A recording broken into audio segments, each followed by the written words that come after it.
What should we be aware of in the language we use, how we speak about suicide that can either help or negatively impact others? The theater inside Georgetown District High School became an open discussion on suicide, depression, and mental health. Suicide prevention, knowing how to speak about it and make people more comfortable. We had a panel presentation by 5 people working in various areas of the healthcare system or school system and people with personal lived experience.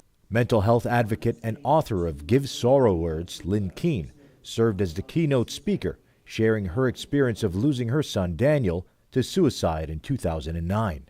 Once I started to share our story, I heard from so many other people who at once would say, this is our story, thank you for sharing, and others who had young people that were struggling. And so I recognized that through sharing our experience could impact the life of another family. Keene visits universities and attends workshops across Canada to inform others of the early signs of depression. The sad part is we were not able to compassionately support him because we didn't know what we were seeing. I think some of the physical signs I was seeing is the behavioral changes that we noticed in our son was sort of the first part of it. But again, when they're young men and they're 23, you're not necessarily ascribing that to a mental health condition or a period of depression. He went up north on a random day to pick up receipts for his tax filings, and we spoke many times that day. We were actually talking about dinner on our last conversation. So it came out of a complete shock to us that later that night he would end up taking his life at our cottage. So I speak today because of what I couldn't do for Daniel, and in the hopes that we'll help educate other parents and also potentially inspire another young person to come forward and get the help that they need.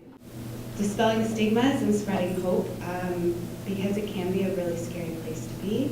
Panelist Alyssa Gremin shared her battle with depression and her attempt to take her own life when she was 15. When I was in it, the most difficult thing to understand was that it wasn't me. It was an illness affecting me and changing things, the way I thought and felt about things.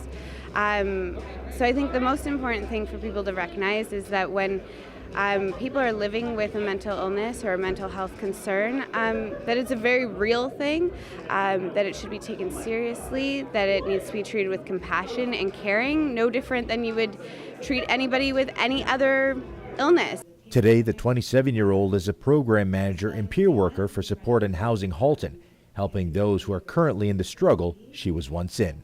Talking about suicide matters. We don't have to be afraid of it. Reach out, make noise, find out all that you can. Google it if you have to. Let's just keep talking about it. For more information on mental health, suicide prevention, and how to get help, head to halton.cmha.ca.